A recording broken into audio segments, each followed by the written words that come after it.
My name is Daniel Brooks, and 3 months ago, I thought I had it all figured out.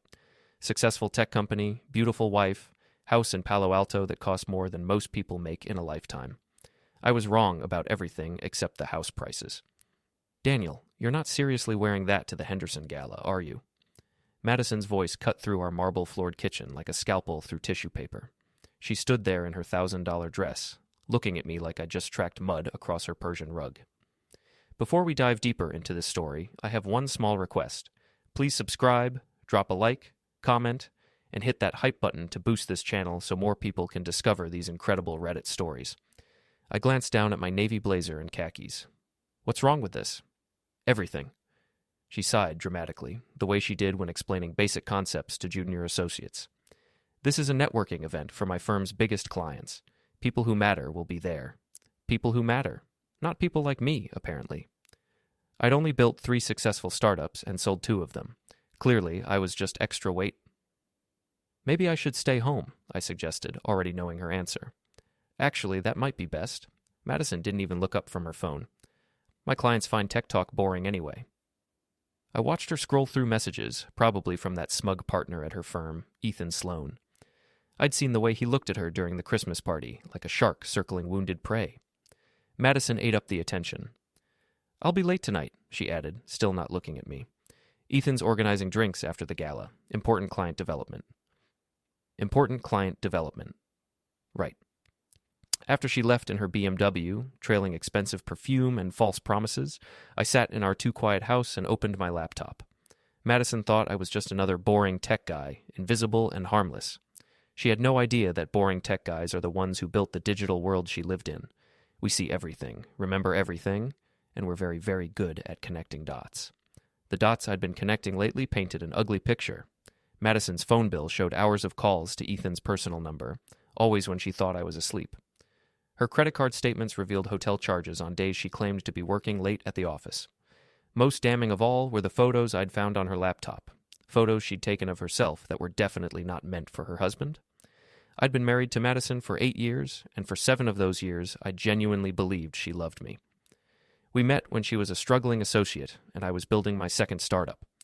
Back then, she laughed at my jokes and bragged about my successes to anyone who'd listen. But success changes people, and Madison's success at the law firm had turned her into someone I barely recognized. She'd started viewing me as an embarrassment, a liability to her carefully crafted image. Her friends, vapid social climbers like Olivia Chen and Priya Patel, encouraged her worst instincts, treating our marriage like a reality show they could commentate on. Daniel's so sweet, but he just doesn't understand the legal world, I'd overheard Madison telling them last week.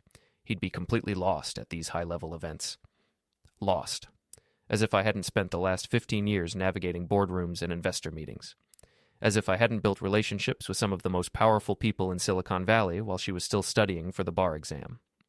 Speaking of powerful people, I picked up my phone and scrolled to a contact I hadn't called in months. Robert Kim, my college roommate and current CEO of one of the biggest tech companies in the Valley.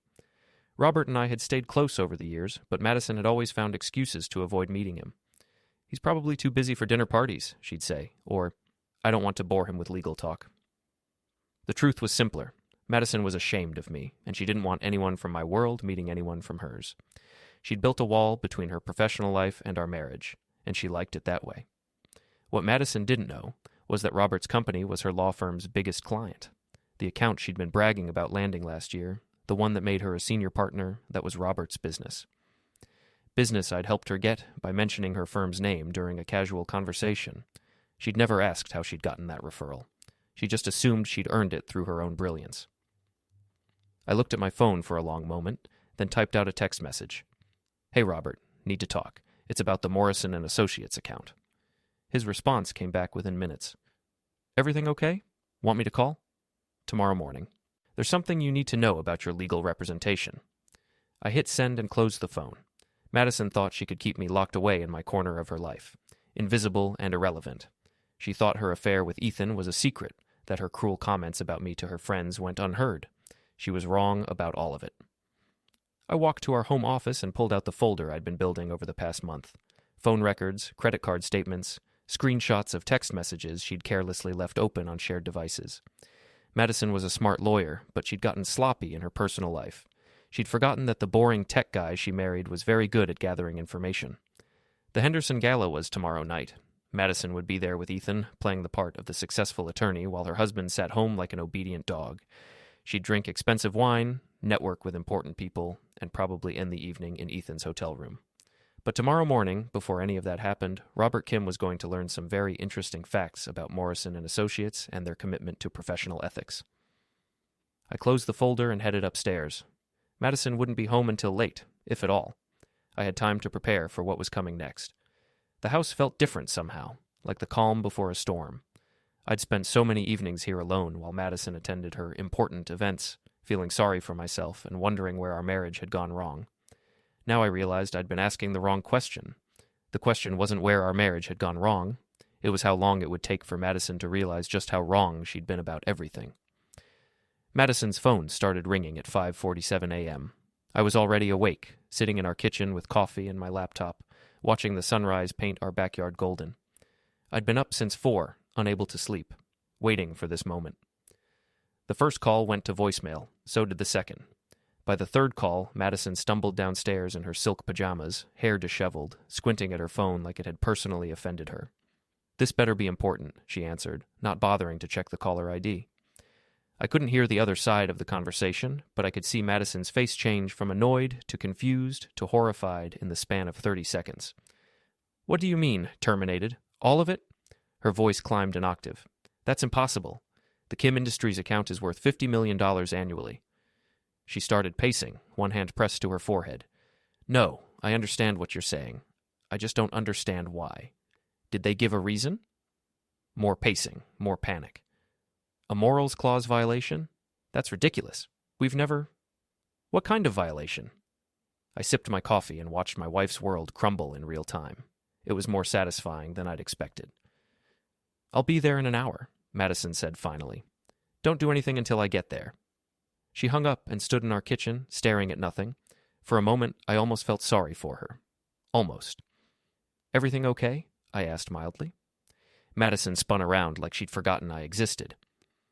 "One of our biggest clients just terminated their contract, effective immediately." "That's terrible. Which client?" "Kim Industries." She was already heading for the stairs, probably to shower and dress for damage control. "I don't understand it. Robert Kim specifically requested me as the primary attorney on his account. Why would he suddenly—" She stopped mid-sentence, halfway up the stairs. I watched the realization dawn on her face like a slow-motion car crash.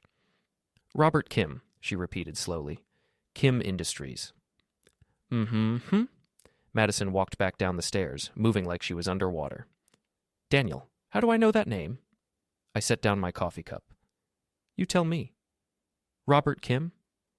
Her voice was barely a whisper now. "Your college roommate. The one I've never met because he's supposedly too busy." "Not too busy," I corrected. "You just never wanted to meet him. Remember? You were afraid you'd bore him with legal talk." The color drained from Madison's face. He's Kim Industries is your biggest client. Was your biggest client." I stood up and walked to the kitchen island, where I'd left a manila envelope. "Robert called me yesterday after he received some very interesting information about Morrison and Associates and their commitment to professional ethics." Madison stared at the envelope like it might bite her. "What kind of information?" "The kind that violates the morals clause in your firm's contract with Kim Industries."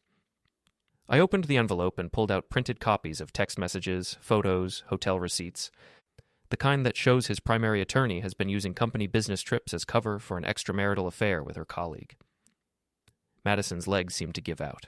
She sat down hard on the bottom step of our staircase. "You went through my phone." "I didn't have to. You left everything on our shared iPad. The same iPad you used to review contracts and confidential client information." I spread the evidence across the kitchen counter like a dealer showing his hand. "Robert takes confidentiality very seriously. When he learned that his attorney was compromising security protocols for personal reasons, well—" "You bastard!" Madison's voice was hollow. "You planned this."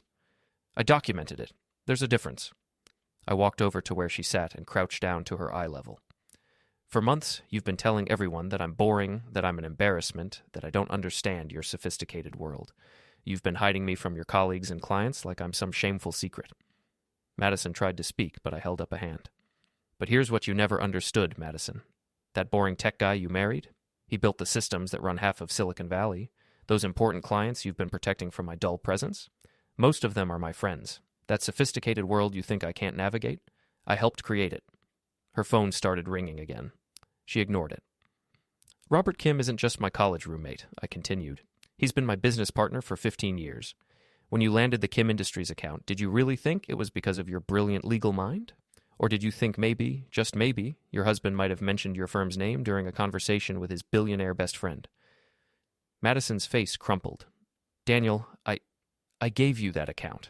I gave you the success you've been using as an excuse to treat me like garbage. And when you decided to throw away our marriage for some pretty boy partner with a nice car and an expensive suit, you forgot one crucial detail. I stood up and walked back to the kitchen counter. You forgot that boring tech guys are very, very good at taking things apart. Madison's phone rang again. This time she answered it. What now? She snapped. I couldn't hear the response, but I could see her face go white. The partners want to see me? All of them? Right now? She listened for another moment, then hung up without saying goodbye. They're having an emergency meeting about the Kim Industries situation, she said dully. They want to know how this happened. I'd imagine they do. Losing a $50 million client tends to get people's attention. Madison stood up slowly, like an old woman. What do you want, Daniel? What will it take for you to fix this? Fix this? I laughed, and the sound was sharper than I'd intended. Madison, this isn't a technical glitch. This isn't something I can debug and patch. This is the consequence of your choices. But you could call Robert. You could explain. Explain what? That my wife has been cheating on me with her colleague? That she's been using client resources to facilitate her affair? That she's been violating the confidentiality agreements that form the foundation of attorney-client privilege? Madison flinched at each point like I was slapping her. Or should I explain that she's been telling everyone who'll listen that her husband is an embarrassment? That she's ashamed to be seen with the man who helped build her career? I never said I was ashamed. Last week, at the Riverside Country Club, you told Olivia Chen that introducing me to your clients would be like bringing a janitor to a board meeting. Madison's mouth opened and closed soundlessly. You didn't know I was there, did you? I was having lunch with Tom Harrison, you know, the CEO of Harrison Dynamics, another one of your firm's major clients, another referral from your boring husband. Tom and I had a good laugh about your comment. I walked to the front door and picked up a set of papers from the hall table. These are divorce papers, I said, holding them out to her. I filed them yesterday morning, right after I sent Robert the evidence of your affair. Madison stared at the papers like they were written in a foreign language. Your phone's ringing again, I observed. She answered it automatically. Hello? This time I could hear the shouting from across the room. Madison held the phone away from her ear, wincing. I understand, she said finally. I'll be there in 30 minutes. She hung up and looked at me with something that might have been desperation. They're removing me from all client accounts pending an investigation. The partners think I've compromised the entire firm's reputation. Have you? Daniel, please, we can work this out. We can go to counseling, We can't do anything, Madison. There is no we anymore. You made that decision when you chose Ethan over our marriage. Her phone buzzed with a text message. She glanced at it and her face went even paler. What now? I asked. It's from Ethan. He says the partners want to see him too. He thinks someone sent them photos. I smiled. Imagine that. Madison looked at me with something approaching horror. How long have you been planning this? I've been documenting your affair for 6 weeks. I've been planning this conversation since you told Priya Patel that you wished you'd married someone more socially appropriate. I was drunk. I didn't mean... You meant every word, and now you get to live with the consequences. Madison's phone rang again. She looked at it like it was a snake, then declined the call. The story's already leaking, she said quietly. Someone at the firm is talking to the legal blogs. Probably someone who's tired of covering for your mistakes. She stood there for a long moment, holding the divorce papers, looking around our kitchen like she was seeing it for the first time. I loved you, she said finally. No, I replied. You loved what I could do for you. There's a difference. Madison nodded slowly, then walked upstairs to get dressed for what would probably be the worst day of her professional life. I poured myself another cup of coffee and opened my laptop. The legal blogs were already picking up the story. Major law firm loses biggest client over ethics violation. By this afternoon, it would be all over social media. Madison thought she understood power. She thought power came from expensive clothes and exclusive events and important clients. but real power. The kind that could destroy someone's life with a phone call that came from information, relationships, and patience. I'd been patient for 8 years. Now it was time to see what else I could take apart. The legal blogs picked up the story faster than I'd anticipated. By noon, Morrison and Associates loses major client was trending on LinkedIn. By 2 p.m., the story had grown legs. Ethics violation costs law firm $50 million account. I was having lunch at Cafe Rosso, my usual spot in downtown Palo Alto, when I saw Olivia Chen walk in, Madison's best friend and biggest enabler, the woman who'd spent the last 2 years encouraging every cruel comment about my supposed inadequacies. Olivia spotted me immediately and made a beeline for my table. Her usual confident stride was replaced by something closer to a nervous shuffle. "Daniel," she said, hovering near my chair like she wasn't sure whether to sit down or run away. "I heard about... Madison told me about the divorce papers." "Did she?" I took a bite of my sandwich and waited. "Look, I know things have been difficult between you two lately, but don't you think this is a bit extreme? Destroying her career over a marriage problem." I set down my sandwich and looked at Olivia carefully. She was wearing her usual armor of designer clothes and expensive jewelry, but there was something desperate in her eyes. "Sit down, Olivia." She sat, perching on the edge of the chair like she might need to escape quickly.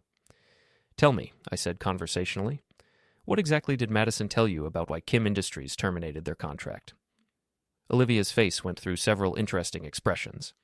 She said there was some kind of misunderstanding about confidentiality protocols.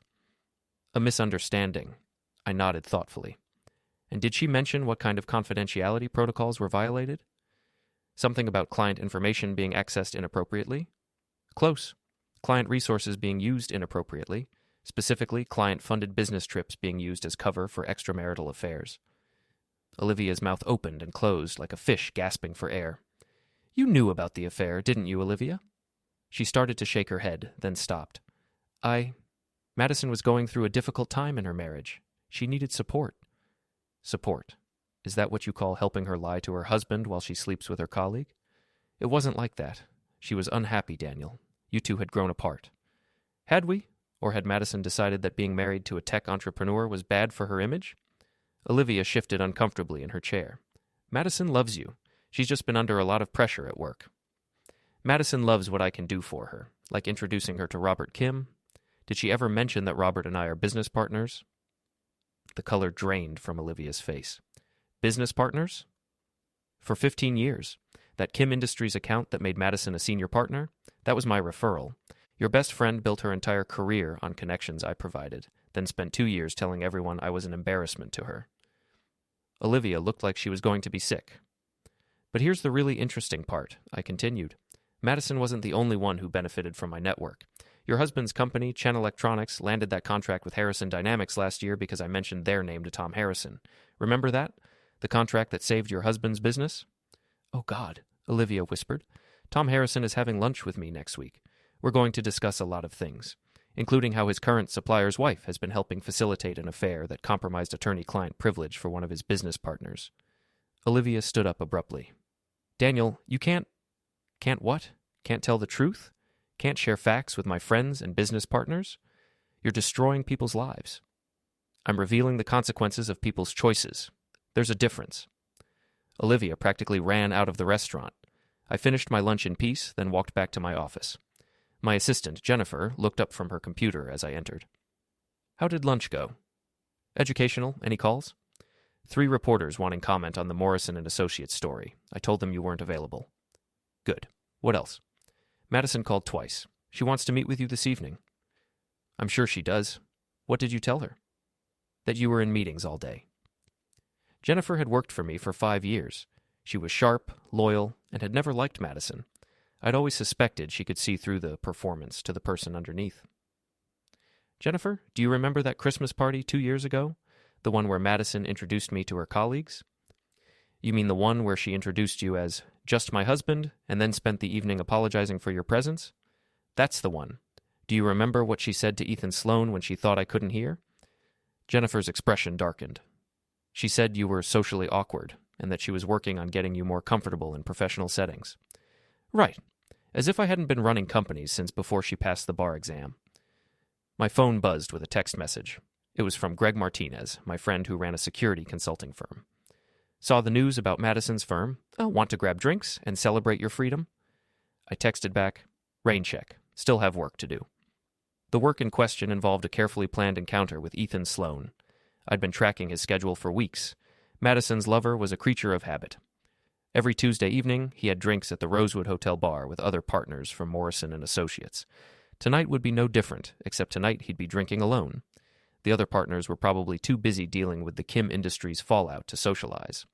I arrived at the Rosewood at 7 p.m. and took a seat at the bar with a clear view of Ethan's usual table. He walked in 20 minutes later, looking like a man carrying the weight of the world on his shoulders. Ethan Sloan was everything I wasn't. Tall, conventionally handsome, the kind of man who looked natural in expensive suits. He was also arrogant, entitled, and apparently not as smart as he thought he was. He ordered a scotch and sat alone at his usual table, scrolling through his phone with the expression of someone reading very bad news. I waited until he was halfway through his second drink, then walked over to his table. "Ethan Sloan?" He looked up, squinting slightly. "Do I know you?" "Daniel Brooks, Madison's husband." The color drained from his face. He started to stand up, but I gestured for him to stay seated. "Relax. I just want to talk." "I don't think that's a good idea." "I think it's a great idea. See, I've been reading about your firm's recent troubles, losing a major client over ethics violations. That must be devastating." Ethan's jaw tightened. "If you have something to say, say it." "I'm curious about something. When you were sleeping with my wife, did you know she was using client resources to cover her tracks? The hotel rooms charged to Kim Industries expense accounts, the business trip reports that didn't match her actual locations." "I don't know what you're talking about." "Sure you do. You were there for most of it." I pulled out my phone and showed him a photo, one of the many Madison had taken of herself in various hotel rooms, with Ethan visible in the background of one shot. This was taken at the Fairmont in San Francisco. According to Madison's expense reports, she was there for client meetings. But Kim Industries has no offices in San Francisco. Interesting, don't you think? Ethan stared at the photo like it might disappear if he looked hard enough. "What do you want?" he asked finally. "I want you to understand something. My wife spent 2 years telling everyone that I was boring, that I was socially awkward, that I was an embarrassment to her professional image. She convinced herself that she deserved better than the man who helped build her career." I leaned forward slightly. "But here's what Madison never understood, and what you're about to learn. Boring people are dangerous. We pay attention, we remember everything, and we're very, very good at connecting dots." "Are you threatening me?" "I'm educating you. See, Madison thought she could keep her affair secret by being clever about it. But she forgot that her boring husband built his career on information systems. Every text message, every photo, every fraudulent expense report. I have copies of all of it." Ethan's phone buzzed. He glanced at it and his face went even paler. "Problem?" I asked. "The partners want to see me tomorrow morning. Emergency disciplinary hearing." "Imagine that. I wonder what that could be about." Ethan looked at me with something approaching hatred. "You sent them the photos." "I sent them evidence of ethics violations that compromised client confidentiality and misused client resources. What they do with that information is up to them. You're destroying innocent people's careers." "Innocent?" I laughed. "Ethan, you've been sleeping with a married woman and helping her defraud her clients. In what universe does that make you innocent?" "Madison was unhappy in her marriage. She deserved to ask for a divorce before she started sleeping around. You deserve to keep your hands off another man's wife. But neither of you thought the rules applied to you." I stood up and dropped a $20 bill on the table. "Enjoy your disciplinary hearing tomorrow. I hear the partners take ethics violations very seriously." I was almost to the door when Ethan called out, "This isn't over." I turned back to look at him. "You're right, it's not." The next morning, I woke up to find 17 missed calls from Madison and a voice message that was mostly sobbing. The legal blogs were having a field day with the expanded story. Law firm partners face disciplinary action in ethics scandal.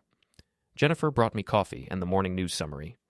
Morrison and Associates released a statement saying they are conducting a full internal investigation. Madison and Ethan have been suspended pending the outcome. Suspended? Without pay, effective immediately. I sipped my coffee and considered this development. Suspended was good, but it wasn't enough. Madison and Ethan had spent months making me feel like I was invisible, like I didn't matter.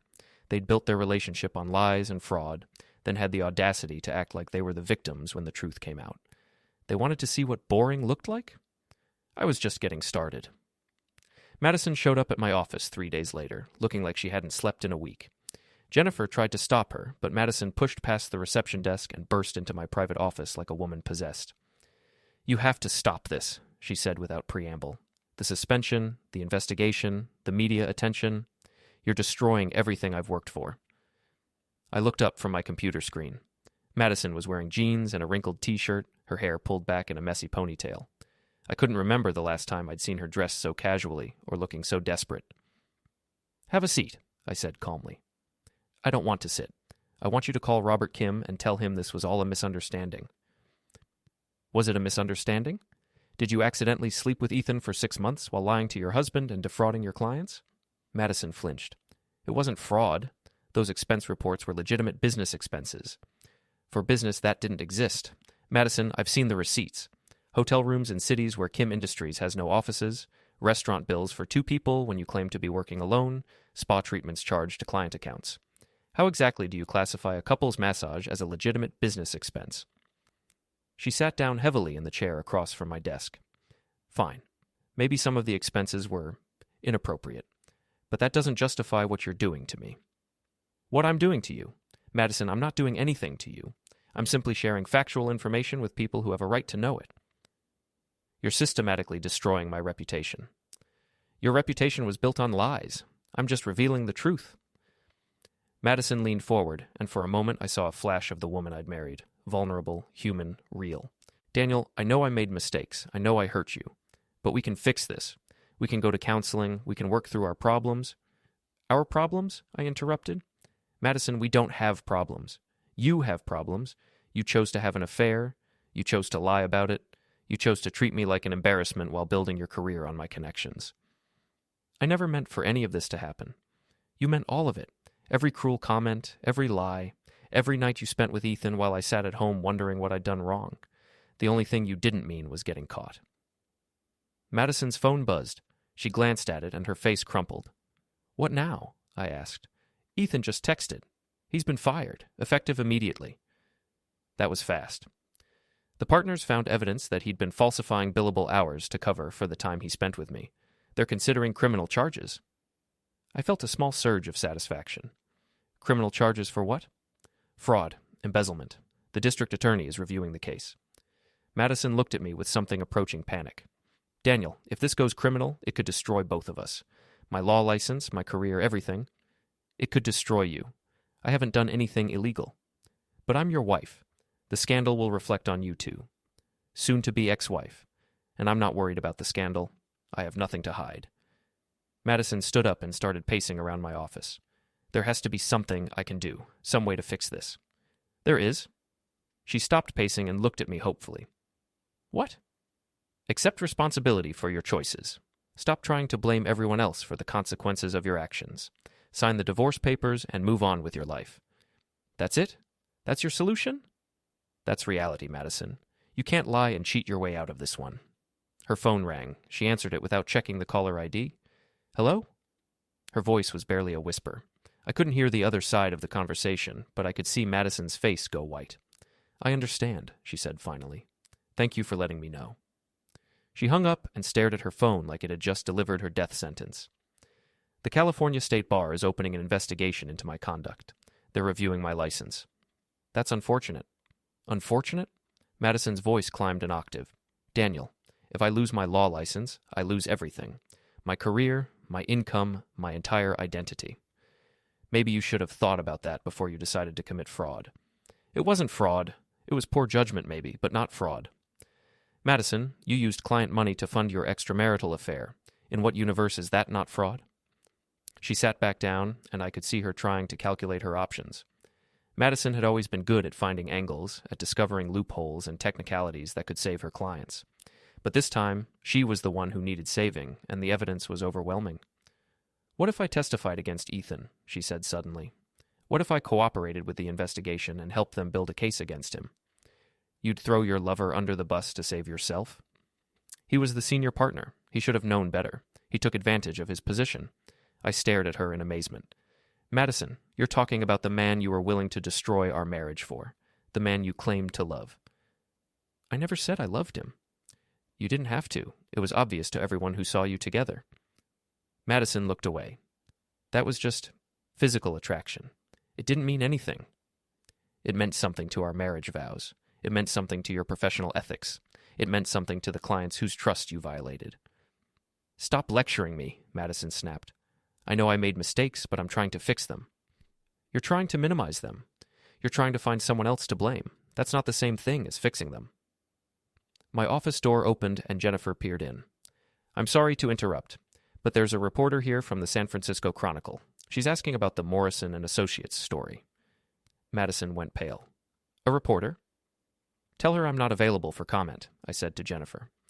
Actually, Madison said quickly, maybe I should talk to her. Maybe I can explain my side of the story. I looked at her incredulously. Madison, talking to reporters is the last thing you should be doing right now. Anything you say can be used against you in the Barr investigation. But if I don't defend myself, who will? Your lawyer. You do have a lawyer, don't you? Madison's silence was answer enough. You need to hire a criminal defense attorney, I told her. Today, and you need to stop talking to anyone about this case except your lawyer. I can't afford a criminal defense attorney. The suspension means I'm not getting paid, and most of our assets are frozen pending the divorce proceedings. Our assets aren't frozen. Your access to our joint accounts is frozen. There's a difference. Madison looked at me with something approaching desperation. Daniel, I need help. I can't fight this alone. You're not alone. You have Ethan. Ethan won't even return my calls. His lawyer told him not to have any contact with me. Smart lawyer. Please. Madison's voice cracked. I'm begging you. I know I don't deserve your help, but I'm asking for it anyway. I studied her face, looking for some sign of genuine remorse, some indication that she understood the gravity of what she'd done. All I saw was fear and self-preservation. I'll make you a deal, I said finally. Madison leaned forward eagerly. What kind of deal? Sign the divorce papers. Agree to a settlement that gives me full custody of our shared assets. Publicly admit that you violated your professional ethics and apologize for the harm you've caused. And in exchange? I'll pay for your legal representation, nothing more, nothing less. Madison considered this for a long moment. What about the criminal charges? What about them? Could you ask Robert to drop the complaint? Robert didn't file a criminal complaint. The district attorney opened the investigation based on evidence of fraud. That's out of Robert's hands now. But you could ask him to make a statement supporting leniency. I shook my head. Madison, you still don't get it. Robert isn't angry because you cheated on me. He's angry because you compromised his company's confidential information and violated the trust he placed in your firm. This isn't personal for him. It's business. Everything is personal in this town. You know that. You're right. And personally, Robert thinks you're a liability. He's not going to risk his company's reputation to help someone who's already proven she can't be trusted. Madison sat in silence for several minutes, staring out my office window at the bustling streets of Palo Alto. If I sign the papers, she said finally, will you at least stop talking to reporters about me? I haven't talked to any reporters about you. But the stories in the legal blogs come from sources at your firm. Madison, you made a lot of enemies over the years. People who resented your attitude, your sense of entitlement, your willingness to take credit for other people's work. When you fell from grace, they were happy to help push you down. Madison's phone buzzed again. She looked at it and sighed.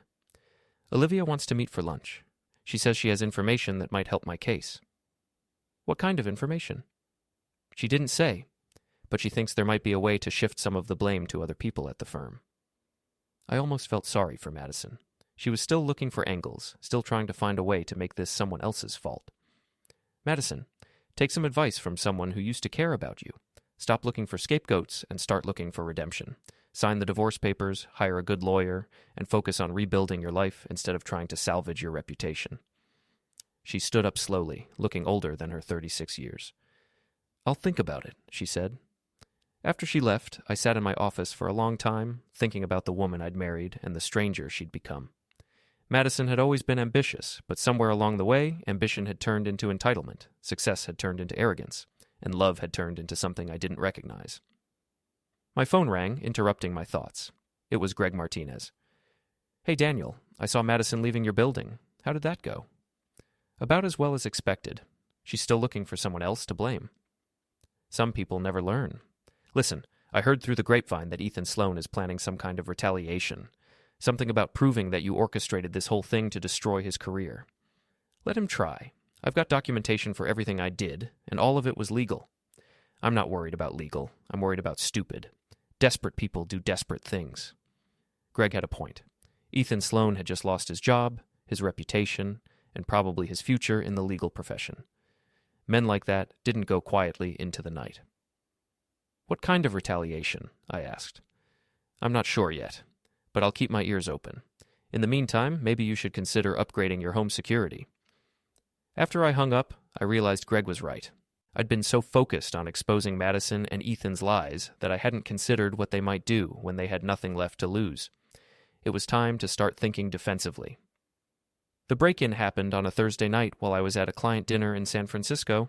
I came home to find my front door hanging open and my home office destroyed, papers scattered everywhere, computer equipment smashed, family photos torn from their frames. The message was clear. If I could destroy their lives with information, they could destroy mine with brute force. I called the police first, then Greg. The cops were professional, but not particularly optimistic about catching whoever had done this. The security cameras had been spray-painted black, and the alarm system had been disabled by someone who clearly knew what they were doing. Greg arrived 20 minutes after the police left, carrying a duffel bag full of equipment. "Professional job," he said, surveying the damage. Whoever did this knew exactly what they were looking for and how to avoid leaving evidence. What were they looking for? Information. Files. Anything they could use to discredit you or prove that you orchestrated their downfall. I walked through the wreckage of my office, taking inventory of what was missing. My backup drives were gone, along with several file folders and my personal laptop. But the intruders had missed the most important thing. The safe hidden behind a false wall, containing copies of all the evidence I'd gathered against Madison and Ethan. They didn't find everything, I told Greg, showing him the hidden safe. Good, but they'll be back. This was reconnaissance, not revenge. Greg was right. Over the next week, I noticed signs that someone was watching my house. Cars parked on my street that didn't belong to neighbors. Phone calls that hung up when I answered. A sense of being followed when I left for work in the morning. Madison called me repeatedly, claiming she had nothing to do with the break-in, but her protests rang hollow. She was desperate, facing criminal charges and the loss of her law license. Desperate people did desperate things. The situation escalated the following Tuesday. I was working late at my office when Jennifer buzzed me on the intercom. "Daniel, there's a problem. Someone's been asking questions about you around the building.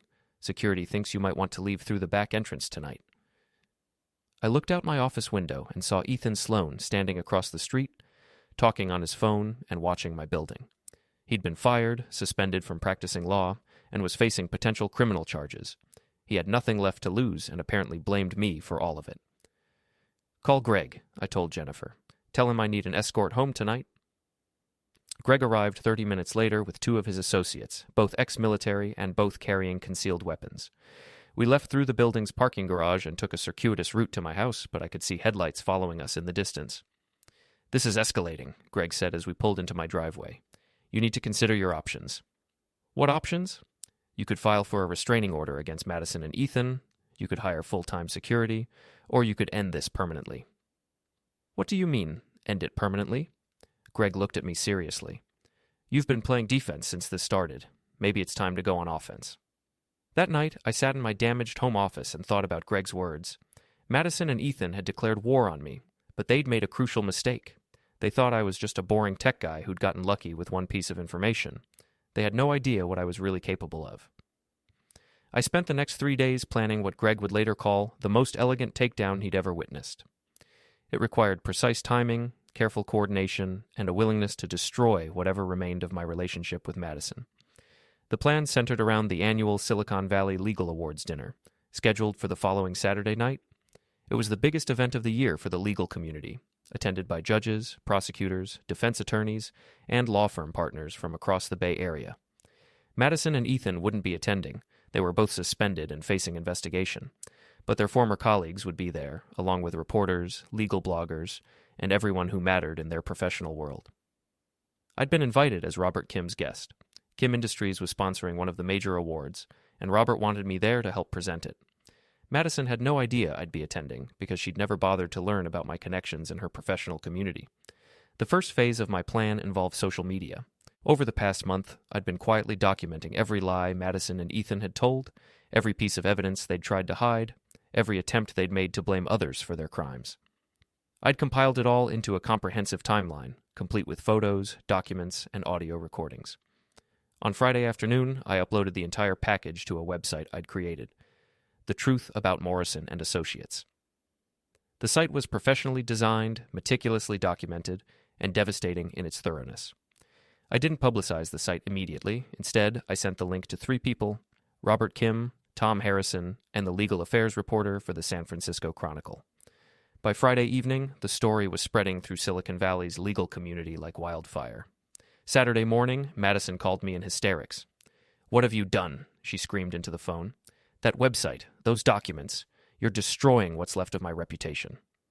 "I'm sharing the truth," I replied calmly. "Everything on that site is factually accurate and properly documented." "You recorded our private conversations." "I recorded conversations in my own home, which is perfectly legal in California. And they weren't private conversations. They were confessions of criminal activity." "Daniel, please, I'm begging you to take down that website. I'll sign the divorce papers. I'll agree to any settlement you want. Just please stop this." "It's too late for that, Madison. You and Ethan chose to escalate this into warfare. Now you get to live with the consequences." I hung up and spent the rest of the day preparing for the evening's events. The Silicon Valley Legal Awards dinner was held at the Fairmont Hotel in San Jose, the same hotel where Madison had conducted several of her liaisons with Ethan. The irony wasn't lost on me. I arrived with Robert Kim and his wife, dressed in my best tuxedo and carrying a tablet loaded with additional evidence I hadn't yet made public. The legal community was buzzing with conversation about the Morrison and Associates scandal, and I could see people pointing at me and whispering as we made our way to our table. "You're enjoying this," Robert observed as we sat down. "I'm enjoying the truth finally coming to light," I replied. The dinner proceeded normally until the award presentations began. Robert and I were scheduled to present the Technology Innovation Award to a young attorney who'd developed new software for legal research. As we walked to the podium, I noticed several people in the audience filming with their phones. The legal community loved drama, and everyone knew this was the first public appearance by the man who'd brought down one of the city's most prominent law firms. Robert made his prepared remarks about the importance of innovation in legal practice, then handed me the microphone for my part of the presentation. I looked out at the audience, hundreds of attorneys, judges, and legal professionals, and made a decision that would haunt Madison and Ethan for the rest of their careers. "Before we present this award," I said into the microphone, "I'd like to address the recent events surrounding Morrison and Associates and the individuals who compromised that firm's reputation." A hush fell over the room. This wasn't part of the planned presentation. For the past 8 years, I've been married to an attorney who told everyone that her husband was boring, socially awkward, and an embarrassment to her professional image. She was so ashamed of me that she never introduced me to her colleagues or included me in her professional life. I could see people in the audience leaning forward, hanging on every word. What my wife didn't realize is that her boring husband had built the technology platforms used by half the companies in Silicon Valley. That boring husband was personal friends with many of her most important clients. That boring husband had provided the referrals that built her career. The room was completely silent now. Madison Brooks and Ethan Sloan thought they could conduct their affair in secret, using client resources to fund their relationship while lying to clients, colleagues, and family members. They thought no one would notice. They thought no one would care. I paused and looked directly at the table where several Morrison and Associates partners were sitting, their faces pale with embarrassment. They were wrong. The technology that boring people like me have built doesn't just connect systems, it records everything. Every transaction, every communication, every lie told in the digital age leaves a permanent record. I pulled out my tablet and connected it to the presentation system. The hotel's main screen lit up with a photo of Madison and Ethan in a hotel room, clearly engaged in intimate activity. Several people in the audience gasped. Others started taking photos with their phones. This photo was taken at the Fairmont Hotel in San Francisco on March 15th of this year.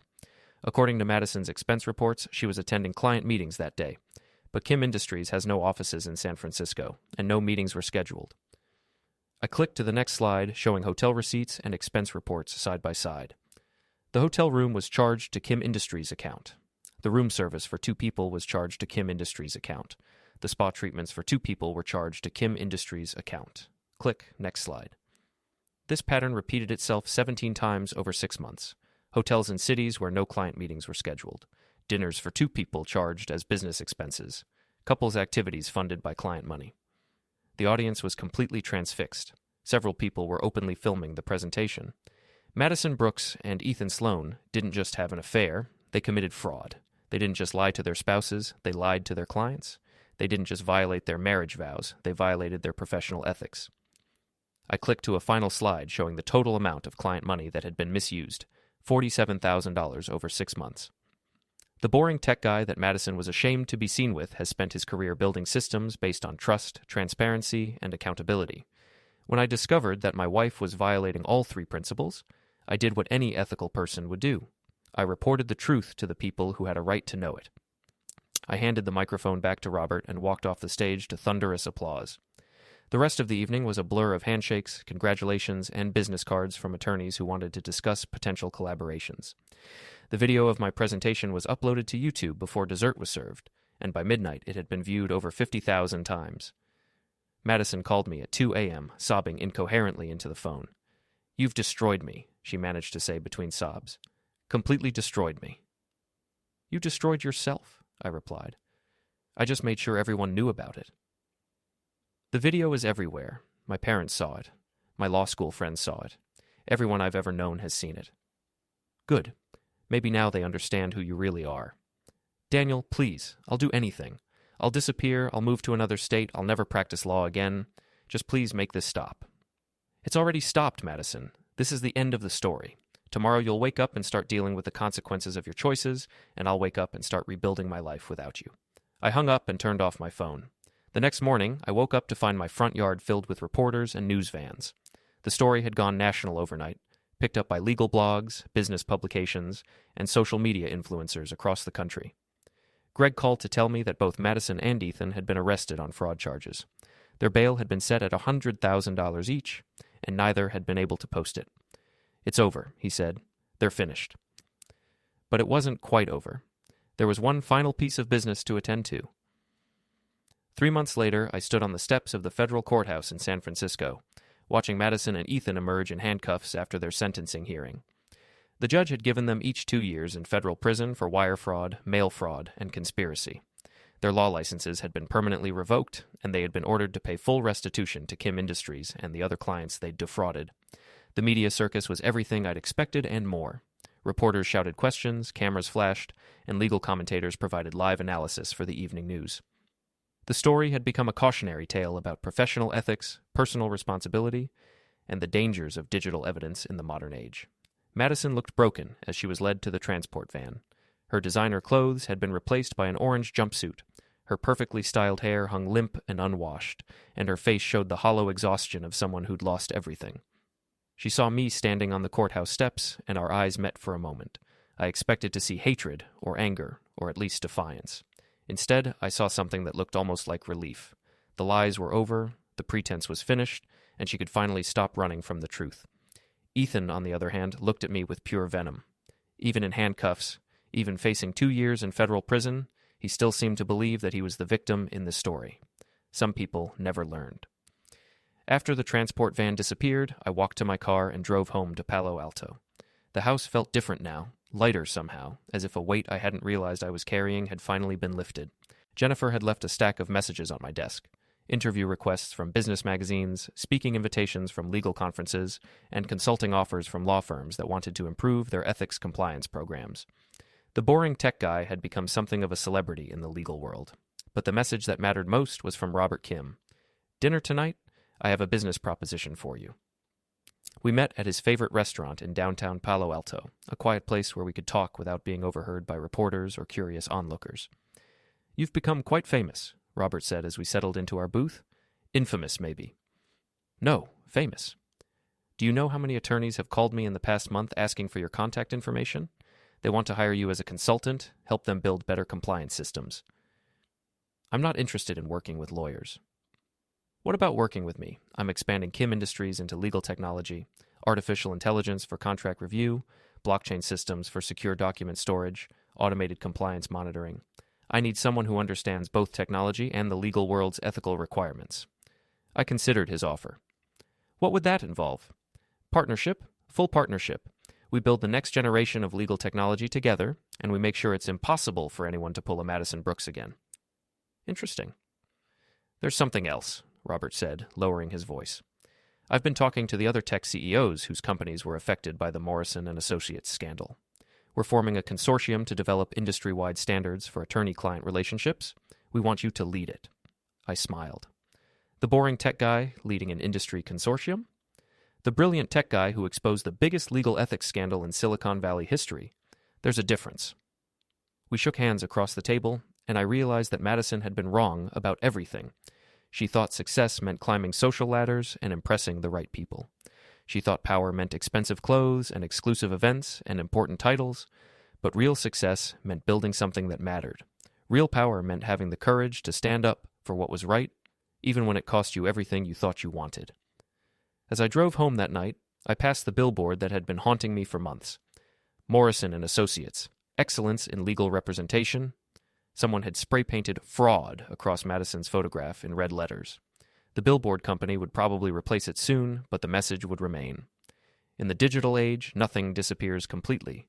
Every lie leaves a record, every betrayal leaves evidence, and every choice has consequences that echo far longer than people realize. My phone buzzed with a text message from an unknown number. Thank you for showing us the truth. A former Morrison and Associates client. I'd received dozens of similar messages over the past few months. Clients who'd suspected something was wrong but couldn't prove it. Employees who'd witnessed unethical behavior but were afraid to report it. Spouses who'd been lied to and gaslit and made to feel crazy for questioning what they saw with their own eyes. Madison had called me boring, but boring people notice things that flashy people miss. Boring people remember details that important people forget. Boring people have the patience to build cases that can't be dismissed or explained away, and sometimes boring people change the world. I pulled into my driveway and sat in my car for a moment, looking at the house Madison and I had shared for 8 years. It was too big for one person, filled with too many memories of a marriage that had died long before I'd found the courage to bury it. But it was also filled with possibilities. Robert's business proposition was just the beginning. The Legal Technology Consortium would keep me busy for years, and somewhere out there was a woman who would appreciate a boring tech guy, who knew the difference between love and convenience, between partnership and exploitation, between building something together and tearing each other apart. Madison had taught me an important lesson, though probably not the one she'd intended. The most dangerous person in any room is the one everyone underestimates. The quiet person in the corner, the boring spouse who never gets invited to the important parties, the tech guy who everyone assumes doesn't understand the sophisticated world of law and business. We understand more than you think. We see more than you realize, and we remember everything. As I walked up to my front door, I noticed that someone had left a package on my doorstep. Inside was a bottle of expensive champagne and a note. Congratulations on your freedom. Your friends at Kim Industries. I opened the champagne and poured myself a glass, then walked out to my backyard and looked up at the stars. Somewhere in federal prison, Madison was probably lying on a narrow cot, staring at the ceiling and wondering how her perfect life had collapsed so completely. The answer was simple. Her perfect life had been built on lies, and lies always collapse eventually. The only question is whether you're standing close enough to get hurt when they fall. I raised my glass to the night sky and made a toast to boring tech guys everywhere, to patient people who pay attention, to quiet observers who see everything and remember it all.